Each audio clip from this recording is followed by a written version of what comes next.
नमस्कार साथियों, आप सभी का हमारे ऑनलाइन यूट्यूब चैनल पर हार्दिक स्वागत है। प्यारे विद्यार्थियों, आज हम बात करने वाले हैं पीटीईटी एग्जाम 2023 की, जो कि 21 मई को होने वाला है।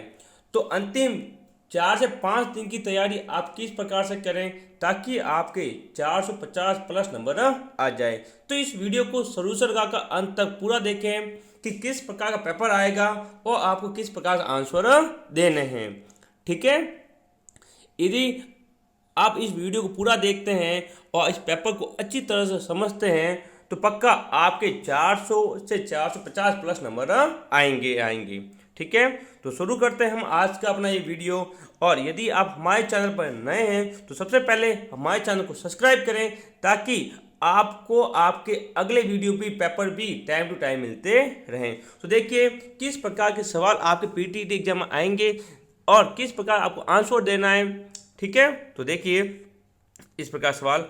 अब देखिए देखो, पीटीईटी के अंतर्गत राजस्थान का इतिहास, जीके, भूगोल, ठीक है, सामान्य ज्ञान, हिंदी, अंग्रेजी, रीजनिंग सारे विषयों को समाहित किया गया है। तो सबसे पहले हम राजस्थान के भूगोल की बात करेंगे, फिर इतिहास की, फिर सामान्य ज्ञान की, हिंदी की, फिर इंग्लिश की। पूरे वीडियो को आप अच्छी तरह से देखें ताकि आपका कोई सवाल गलत ना हो। देखिए पीटीईटी के एग्जाम के अंतर्गत पहली बात यह है कि नेगेटिव मार्किंग नहीं है, नेगेटिव मार्किंग नहीं है।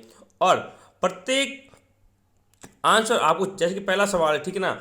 अब इसमें से जैसे दिया हुआ है कि भारतीय संविधान के किस अनुच्छेद में राज्यपाल के पद का उल्लेख मिलता है। राज्यपाल का पद कौन में पता है कि अनुच्छेद 153, किसके अंदर 153। ठीक है, दूसरा राज्यपाल की नियुक्ति कौन करता है। तो राज्यपाल की नियुक्ति करता है राष्ट्रपति। आपको पता है राज्यपाल की नियुक्ति कौन करेगा, राष्ट्रपति।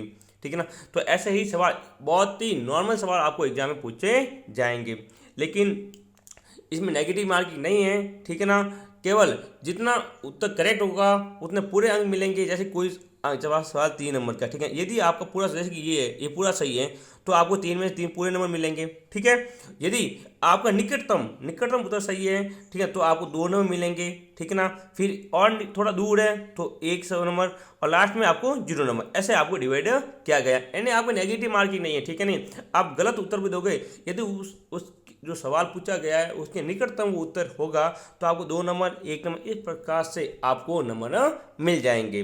ठीक है, तो देखते हैं हम अपना आज का पेपर कि ऐसे ही सवाल आपको एग्जाम में देखने को मिलेंगे। देखिए, निम्नलिखित में से कौन सी संस्था व्यक्ति राजस्थान राज्य विधानमंडल का अंग नहीं है। राजस्थान विधानमंडल अंग नहीं है, वो है विधान परिषद। ठीक है, किसकी सिफारिश के आधार पर राज्यपाल राज्य विधानमंडल को भंग कर सकता है। किसके आधार पर भंग कर सकता है, मुख्यमंत्री। चलो ये बहुत बड़ी पीडीएफ है अपनी, ठीक है ना। हाँ, किसके आधार पर भंग कर सकता है, मुख्यमंत्री। इसका आंसर होगा मुख्यमंत्री। राज्य विधानमंडल विधानसभा में वित्त विधेयक किसकी पुनः अनुमति के बिना प्रस्तुत नहीं किया जा सकता, वो है राज्यपाल। ठीक है ना, यानी अब वित्त विधेयक पारित करना सबसे पहले राज्यपाल की अनुमति लेनी पड़ेगी। वेरी इंपॉर्टेंट सवाल, राजस्थान में राज्यपाल पद का सृजन कब हुआ था। तो वो हुआ था 1 नवंबर 1956। डी ऑप्शन यहाँ पर राइट होगा। ठीक है, किस संविधान संशोधन अधिनियम के तहत मंत्रिपरिषद के सदस्यों की संख्या राज्य विधानसभा के सदस्यों की संख्या के 15% से अधिक नहीं हो सकती। तो इसका आंसर होगा 11वां संविधान संशोधन। डी ऑप्शन यहाँ पर राइट होगा। ठीक है, आगे चलते हैं। राजस्थान के प्रथम लोकायुक्त थे, यानी प्रथम लोकायुक्त कौन थे, वो थे न्यायमूर्ति एस कोठारी। ये ऑप्शन राइट होगा। 29 मार्च 1952 को गठित राजस्थान की प्रथम विधानसभा में कुल कितने सदस्य थे। तो 160। राजस्थान में सर्वाधिक उपचुनाव किस विधानसभा के अंतर्गत हुए हैं। तो देखिए ये हुए थे प्रथम विधानसभा में, एंड प्रथम जो विधानसभा थी उसके अंदर सबसे ज़्यादा उपचुनाव हुए थे। आगे, राजस्थान उच्च न्यायालय में न्यायाधीशों की अधिकतम संख्या हो सकती है, कितनी हो सकती है, वो हो सकती है 50। Option C. वर्तमान में भारत के कितने राज्यों में विधान परिषद अस्तित्व में, यानी विधान परिषद, राजस्थान के अंदर विधान परिषद नहीं है। ठीक है, लेकिन भारत के कुछ 6 राज्यों में है। आगे चलते हैं। राज्य के सबसे कम एक मिनट, हाँ, राजस्थान के सबसे कम कार्यकाल वाले मुख्यमंत्री, ऐसे जिसका कार्यकाल सबसे कम रहा हो वो है हीरा देशपुरा, ये ऑप्शन। राजस्थान के ऐसे मुख्यमंत्री कौन थे जिन्होंने निर्वाचित व मनोनीत मुख्यमंत्री दोनों के रूप में राज्य की बागडोर संभाली थी? वो थे अपने जयम नारायण व्यास। कौन से? जयम नारायण व्यास। आधुनिक राजस्थान का निर्माता किसे माना जाता है? तो मोहनलाल सुगाड़िया। राजस्थान के पहले व एकमात्र अल्पसंख्यक मुख्यमंत्री होते बरकतुल्लाह खान। राजस्थान में दूसरे सबसे कम कार्यकाल वाले मुख्यमंत्री, एंड पहले तो पूछ के दूसरा सबसे कम कार्यकाल किसे रहा था? होता है भैरव सिंह शेखावत, ऑप्शन डी। राजस्थान के मुख्य सचिव के पद पहुंचने वाले प्रथम राजस्थानी मूल के व्यक्ति कौन थे? तो वह थे भगवंत सिंह मेहता। भगवंत सिंह मेहता। राज्य का सर्वोच्च प्रशासनिक अधिकारी कौन होता है? एंड जो प्रशासनिक अधिकारी होता है वह कौन होगा? तो वो होगा प्रशासनिक आयुक्त। ठीक है ना? हाँ। राजस्थान उच्च न्यायालय की स्थापना 29 अगस्त 1949 को कहाँ पर की गई थी? राजस्थान के उच्च न्यायालय है, इसकी स्थापना कहाँ पर की गई थी? तो इसकी स्थापना कहाँ की गई थी? जयपुर के अंतर्गत। फिर पहले जयपुर इसकी स्थापना की गई, फिर इसको बाद में जोधपुर शिफ्ट कर दिया गया। 22वां पी सत्यनारायण राव कमेटी की सिफारिश के आधार पर राजस्थान पर उच्च न्यायालय को जोधपुर स्थानांतरित कब किया गया? यानी पहले जयपुर था, फिर इसको जोधपुर स्थानांतरित कब किया गया? यह सन पूछा गया है, वह किया गया 1958, ऑप्शन सी। राजस्थान में प्रथम लोक अदालत की स्थापना कहाँ पर कब की गई थी? तो लोक अदालत की स्थापना जो की गई थी वह थी कोटा के अंतर्गत 1975, ये ऑप्शन यहाँ पर राइट होगा। कुल हम यहाँ पर 500 सवाल की आज बात करने वाले हैं, जिससे आपके एग्जाम में अवश्य 100 सवाल देखने को मिलेंगे। राज्यपाल पद हेतु न्यूनतम आयु कितनी है? राज्यपाल पद के लिए न्यूनतम आयु कितनी है? वो है 35 वर्ष। महाधिवक्ता की नियुक्ति कौन करता है? जो महाधिवक्ता होता है उसकी नियुक्ति कौन करता है? वो करता है राज्यपाल। ठीक है, आगे। राजस्व संबंधी मामलों में जिले का अंतिम अपीलीय अधिकारी होता है। कोई भी राजस्व कोई मामला हो गया, उसका अंतिम अधिकारी कौन होगा? तो जिले का होता है जिला कलेक्टर। 27वां राजस्थान राज्य न्यायिक अकादमी कहाँ पर स्थित है? तो है जोधपुर के अंतर्गत। राजस्थान राज्य विधिक सेवा प्राधिकरण के अध्यक्ष होते हैं, यानी इसके अध्यक्ष कौन होते हैं? तो इसका आंसर होगा ऑप्शन बी, राजस्थान उच्च न्यायालय के मुख्य न्यायाधीश। हाँ, राजस्थान में लोकसभा के निर्वाचित छात्रों के परिसीमन के तहत प्रत्येक लोकसभा क्षेत्र में कितने विधानसभा क्षेत्र सम्मिलित किए गए हैं? तो इसके अंतर्गत है 8। कुल कितने विधानसभा आएंगे लोकसभा क्षेत्र के अंतर्गत? 8। राजस्थान के प्रथम उप मुख्यमंत्री कौन थे? प्रथम उप मुख्यमंत्री वो थे टीकाराम पालीवाल। कौन थे? टीकाराम पालीवाल। राजस्थान के 13वें वर्तमान लोकायुक्त हैं, 13वें और वर्तमान लोकायुक्त कौन है? वो अपने हैं न्यायमूर्ति प्रताप कृष्ण लोहरा। ठीक है ना, ये वेरी इंपॉर्टेंट सवाल है। ठीक है साथियों, रीट के अंदर भी ये पूछा गया था और थर्ड ग्रेड के अंतर्गत भी ये पूछा गया है। आगे, राजस्थान के प्रथम गैर कांग्रेसी मुख्यमंत्री भैरव सिंह शेखावत किस राजनीतिक दल से संबंधित हैं?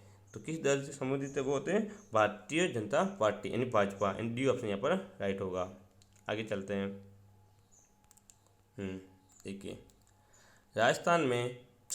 भारत में स्थानिक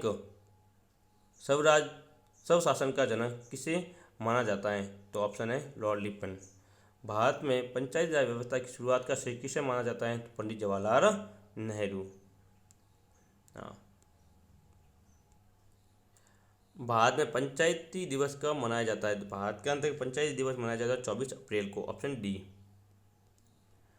2 अक्टूबर 1959 को भारत में पंचायती राज व्यवस्था का उद्घाटन कहाँ पर हुआ था? तो उद्घाटन हुआ था बगदड़ी नागौर का अंतर, जो पंडित जवाहरलाल नेहरू ने किया था। ठीक है, आगे।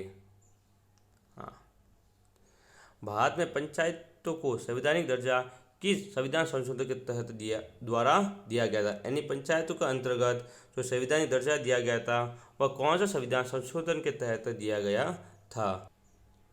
तो आंसर होगा बी ऑप्शन। कौन सा होगा? बी, 73वें संविधान संशोधन के तहत। आगे 1977 में पंचायती राज व्यवस्था का मूल्यांकन करने तथा उन्हें अधिक कारगर बनाने हेतु गठित समिति है। एंड कौन सी समिति थी जो पंचायती राज व्यवस्था का मूल्यांकन करने हेतु बनाई गई थी? तो इसका ऑप्शन होगा अशोक मेहता समिति। 25 मार्च 2008 को राज्य विधानसभा ने पंचायती राज व्यवस्था में महिलाओं को आरक्षण संबंधित विधेयक पारित किया। इस विधेयक में महिलाओं के कितने प्रतिशत आरक्षण का प्रस्ताव किया गया था? तो महिलाओं को कम से कम 50% आरक्षण दिया गया था। ठीक है, आगे चलते हैं। राजस्थान में खंड यानी ब्लॉक स्तर पर पंचायती राज एवं ग्रामीण विकास विभाग के कर्मचारियों का प्रशासनिक नेतृत्व करता है। इनका प्रशासनिक नेतृत्व कौन करता है? वो होता है विकास अधिकारी। 12वां सवाल, 73वें संविधान संशोधन के आधार पर राजस्थान में पंचायती राज अधिनियम कब पारित किया गया था? ये किया गया था 1994। वेरी इंपॉर्टेंट सवाल, 1994 के अंतर्गत पंचायती राज अधिनियम पारित किया गया था। आगे, जिला आयोजन समिति में पदेन सदस्यों की संख्या 3 होती है तथा मनोनीत सदस्यों की संख्या खाली जगह होती हैं, वो होती हैं 2। 14वां, राज्य के निम्न में से किस शहर में वर्तमान में नगर निगम नहीं है? तो नगर निगम कहाँ नहीं है? अलवर के अंतर्गत। इसका ऑप्शन बी होगा कि कोटा, अजमेर और जोधपुर के अंदर क्या नगर निगम हैं। आगे, निम्न में से किस कमेटी का संबंध पंचायती राज प्रणाली के अध्ययन के सुझाव से नहीं है? तो किसका संबंध नहीं है? वो होगा option D, Rajamannar committee. Rajasthan के राजस्व बोर्ड का मुख्यालय कहाँ पर स्थित है? तो अजमेर। कहाँ पर है? अजमेर के अंतर्गत स्थित है। आगे चलते हैं। राजस्थान का नवीनतम 33वां जिला कौन सा था? प्रतापगढ़। तो किस वर्ष बना था? वो बना था आपके 2008 में। कब बना था? 2008 में। ठीक है, उसके बाद भी हाल ही में अशोक गहलोत सरकार ने 19 नए जिलों की घोषणा की है। ठीक है, देखिए आगे। मध्य प्रदेश का वह जिला जो 3 ओर से राजस्थान राज्य से घिरा हुआ है, ऐसा कौन सा एमपी का जिला है जो तीनों तरफ से राजस्थान की सीमा से घिरा हुआ है? वह है नीमच। Option A. आगे, राजस्थान के उत्तर दक्षिण तथा पूर्व पश्चिम बिंदुओं को मिलाने वाली काल्पनिक रेखा जिस जिले में आपस में एक दूसरे को काटती हैं वह केंद्रीय अवस्थित जिला है। यानी जो जिला है इस प्रकार से, जैसे ये और ये जो बीच में जो काटेगी राजस्थान को, बीच वाला जिला कौन सा है? तो बीच वाला जिला है वो है नागौर। कौन सा है? नागौर है। ठीक है, आगे बात करते हैं। राजस्थान का कौन सा शहर the city of mountaining and foundation कहलाता है? तो ये अपना होगा ऑप्शन सी, उदयपुर।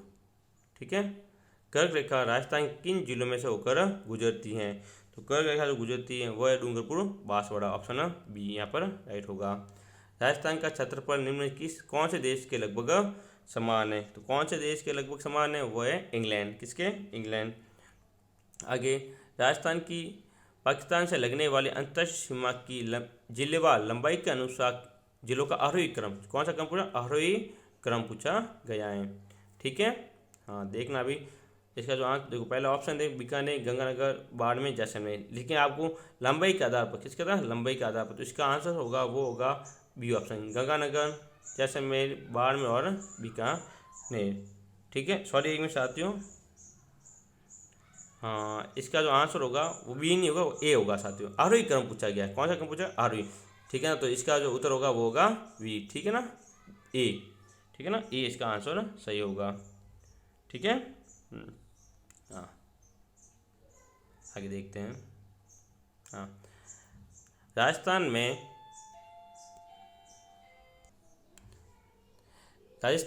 पाकिस्तान की सीमा के सर्वाधिक निकट स्थित जिला मुख्यालय कौन सा है?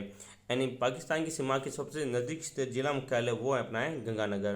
राजस्थान में पाक सीमा का सबसे करीबी रेलवे स्टेशन मुनाबाव किस जिले में है? तो मुनाबाव जो जिला है वो है बाड़मेर के अंतर्गत। वह जिला जिसकी सीमा भारत पाकिस्तान सीमा से मात्र 15 किलोमीटर दूर स्थित है वह है अपना जालोर। कौन सा है? जालोर। ठीक है,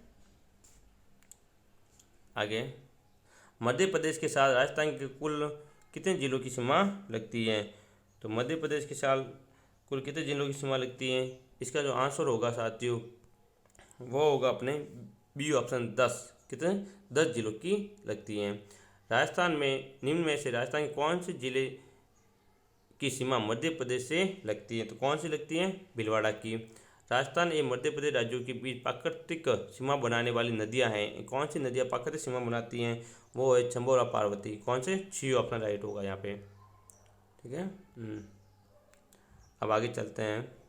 हाँ, देखते हैं कि क्षेत्रफल की दृष्टि से राजस्थान का सबसे छोटा संभाग यानी सबसे छोटा संभाग कौन सा है?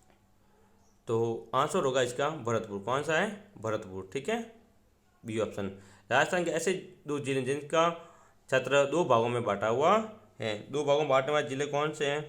तो वो हैं आपके डी ऑप्शन, चित्तौड़गढ़ और अजमेर। चित्तौड़गढ़ और अजमेर। ठीक है।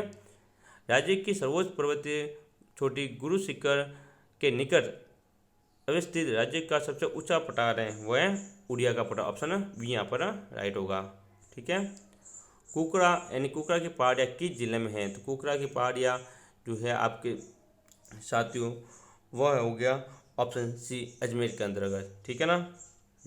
आगे चलते हैं। उदयपुर नगर के छुआनी चारों ओर, यहाँ पे छुआनी चारों ओर विस्तृत पहाड़ियाँ कहलाती हैं। तो उदयपुर की चारों ओर जो पहाड़ियाँ हैं वो गिरवा कहलाती है। ये भी थर्ड गियर के अंतर्गत पूछा जाने गया था सवाल। ठीक है साथियों। गुरु शिखर को संतों का शिखर किसने कहा है? तो कर्नल जेम्स टॉट ने। ठीक है। हाँ, निम्न में से राजस्थान की कौन सी झील अरावली पर्वतमाला के पूर्व में स्थित है? यानी कौन सी झील पूर्व के अंतर्गत है? ठीक है ना। तो वो होगी ए, सांभर झील। विश्व की 5वीं पर्वतमाला मानी जाती है, कौन सी? अरावली।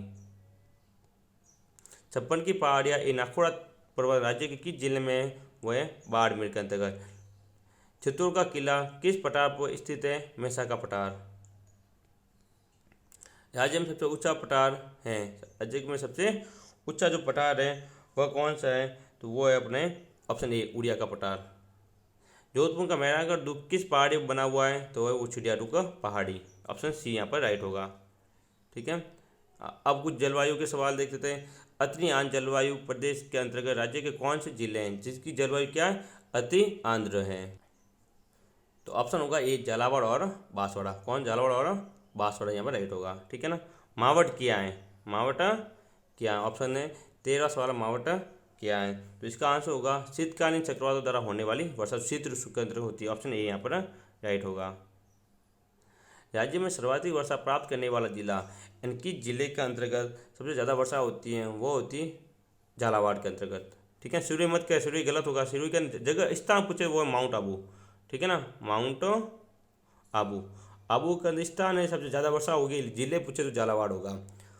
15वां, राज्य के किस जिले में वर्ष में सर्वाधिक दिनों तक वर्षा होती है? इसका ऑप्शन भी होगा झालावाड़। ठीक है। आगे आगे देखते हैं। राज्य के पश्चिमी रेतीले मैदान की पूर्व सीमा तय की जाती है, यानी पूर्व सीमा किसके द्वारा तय की जाती है? वो ऑप्शन में 50 सेंटीमीटर वर्षा रेखा है, ऑप्शन बी। राजस्थान में वार्षिक वर्षा में सर्वाधिक विषमता वाला जिला इन जहाँ पर सबसे अधिक विषमता देखने को मिलती है, कभी अधिक वर्षा कभी कम वर्षा, तो वो होगा ऑप्शन सी, जैसलमेर। राजस्थान में सर्दियों की वर्षा मुख्य आती है, एंड सर्दियों के अंदर मावट होती हैं वह किस प्रकार के हवाओं के कारण होती हैं? तो वो होती है उत्तरी पश्चिम पवनों के कारण। ऑप्शन बी यहाँ पर राइट होगा। ठीक है। आगे, जून के माह में राज्य के किस जिले में सूर्य की किरण लंबवत होती है? ये सवाल अभी थर्ड ग्रेड के अंतर्गत साइंस मैथ वाले एग्जाम में पूछा गया था। ठीक है ना, साइंस मैथ वालों के लिए पूछा गया था। तो बांसवाड़ा इसका उत्तर होगा। राज्य में न्यूनतम औसत वर्षा प्राप्त करने वाला स्थान कौन सा है? न्यूनतम औसत वर्षा कहाँ पर होती है? वो होती है आपके जैसलमेर के अंतर्गत। ऑप्शन सी यहाँ पर राइट होगा। ठीक है। राजस्थान में लू किस प्रकार की स्थानीय पवन है? जो लू होती है वह किस प्रकार की स्थानीय पवन हैं? तो इसका आपने होगा सूक्ष्म और गर्म। आपको पता अभी लू चल रही है, सूक्ष्म होती है और गर्म होती है। ठीक है। राज्य के सर्वाधिक निकट स्थित सागरीय भाग कौन सा है? तो सागरीय भाग है कच्छ की खाड़ी। सबसे अधिक निकट कौन सा है? कच्छ की खाड़ी। ऑप्शन ए राइट होगा। ठीक है। राजस्थान की संपूर्ण वार्षिक वर्षा का लगभग कितना भाग ग्रीष्मकालीन मानसून से प्राप्त होता है? जो गर्मी के अंदर मानसून होगा उसका कितना % भाग प्राप्त होता है? तो साथियों इसका आंसर होगा वो होगा ऑप्शन डी, 98%। ठीक है ना। हाँ, गर्मियों के समय राजस्थान के उत्तरी या पश्चिमी भागों में उत्पन्न वायु भंवरों को स्थानीय भाषा में क्या जाता है? बबूलिया। ठीक है ना, ऑप्शन बी यहाँ पर राइट होगा। आगे चलते हैं, कुछ जिलों के सवाल। निम्न में से राजस्थान की कौन सी झील महान भारतीय जल रेखा पर स्थित हैं? कौन सी झील है जो महान भारतीय जल विभाजन रेखा उस पर स्थित है? तो वो ऑप्शन होगा, इसका राइट होगा वो है बी ऑप्शन, सांबर झील। ठीक है, ऑप्शन बी यहाँ पर राइट होगा। हाँ, बी पे टिक कर लेते हैं ये लोग। आगे चलते हैं कि हाँ, राज्य की वे पहाड़ियाँ पर्वत जहाँ से बनास, बेड़ज, सई, साबरमती ए वाकन नदियाँ निकलती हैं। ये सभी नदियाँ निकलती है जसवंतगढ़ की पहाड़ी से। ऑप्शन ए यहाँ पर राइट होगा। ठीक है, आगे देखते हैं। हाँ, राज्य के कुल भूभाग के लगभग कितने प्रतिशत भाग पर आंतरिक अफवाह प्रणाली का विस्तार है? यानी कुल कितने भाग आंतरिक प्रणाली है? वो है 60। Option A. राज्य की किस नदी को मर्द नदी कहा जाता है? घग्गर नदी को मर्द नदी कहा जाता है। कांदली नदी का उद्गम स्थल है। कांदली जो नदी निकलती है वो खंडेला की पहाड़ियों से निकलती है। ऑप्शन ए यहाँ पर राइट होगा। ठीक है, सीकर जिले में कांदली नदी का बेसिन कहलाता है, जो होगा वो होगा तोरावटी। ऑप्शन सी यहाँ पर राइट होगा। जयपुर जिले में सवर गांव की पहाड़ियों से कौन सी नदी निकलती हैं? तो यहाँ पर होगा साबी। सवर से कौन सी निकलती है? साबी। ऑप्शन बी होगा राइट। काकनी ए मसूरी नदी का उद्गम होता है। तो काकनी मसूरी नदी का उद्गम होता है वो कोटारी गांव जैसलमेर के अंतर्गत। ये जैसलमेर की दो नदियाँ हैं, ठीक है ना, कौन? काकनी और मसूर नदी। हाँ, आगे चलते हैं। निम्न में से कौन सी नदी लूणी नदी की सहायक नदी नहीं है? इन लूणी की सहायक नदी कौन सी नहीं है? वो अपनी कौन सी है? बनास। ठीक है, मारवाड़ का अमृत सरोवर कहलाता है जवाई बांध। जवाई नदी किन दो जिलों के मध्य सीमा बनाती है? एंड कोई दो जिले होते हैं उनके मध्य ये सीमा बनाने का कार्य करती हैं। तो इसका ऑप्शन राइट होगा, ऑप्शन बी पाली व सुरी। कौन ऑप्शन होगा? बी पाली व सुरी। वागड़ कांठल की गंगा कहलाती है। वागड़ और कांठल जो होते हैं कांठल उसकी गंगा कहलाती है। ऑप्शन ए यहाँ पर राइट होगा, माई नदी। ठीक है, बहुत बार सवाल एग्जाम में पूछा गया है। ठीक है, हाँ, ये भी बहुत बार आया हुआ है कि कौन सी नदी राजस्थान में कर्क रेखा को दो बार काटती है? वो आपकी ऑप्शन है माई नदी। ऑप्शन बी यहाँ पर राइट होगा। ठीक है, 21वां सवाल। सैयद फखरुद्दीन की मजार एवं रमकड़ा उद्योग के लिए प्रसिद्ध डूंगरपुर जिले का गलियाकोट कस्बा किस नदी के किनारे पर स्थित है? तो ऑप्शन डी माई नदी पर। कौन सी नदी माई की सहायक नदी नहीं है? तो माई की सहायक नदी कौन सी नहीं है? गंभीरी नहीं है। बाकी सोम, जाखम, अना इस तीनों की है। माई की सहायक नदियाँ हैं। सर्वाधिक क्षेत्रफल वाली या इस सबसे बड़े अफवाह क्षेत्र की दृष्टि से राजस्थान की नदी प्रणाली का सही अवधि क्रम है। अवधि क्रम पूछा गया है। ठीक है, तो ऑप्शन सी यहाँ पर राइट होगा। ठीक है ना, कांठल की गंगा व कामधेनु के नाम से प्रसिद्ध नदियों के सही सुमिलन युग्म है। यानी किसको कांठल की गंगा कहा जाता है और कामधेनु कहा जाता है? तो ऑप्शन माई और चंबल। माई को कांठल की गंगा और चंबल को कामधेनु कहा जाता है। निम्नलिखित में किस जिले में से चंबल नदी नहीं गुजरती? तो किस में से नहीं गुजरती? टोंक में से नहीं गुजरती। ठीक है ना। हाँ, आगे, किस नदी के किनारे स्थित सीकर जिले के गणेश्वर में ताम्रयुगीन सभ्यता के अवशेष प्राप्त हुए हैं? तो कौन सी नदी है? वो है कातली। रावतबाटा परमाणु शक्ति ग्रह किस नदी के किनारे पर स्थित है? वो ऑप्शन ए चंबल नदी के।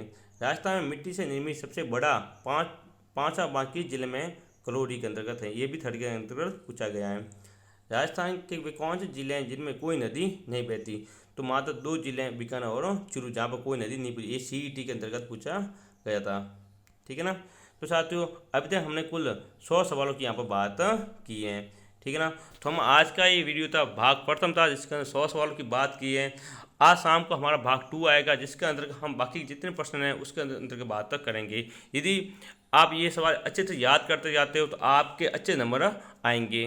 ठीक है ना। तो मिलेंगे अगली वीडियो में, तब तक के लिए जय हिंद, जय भारत।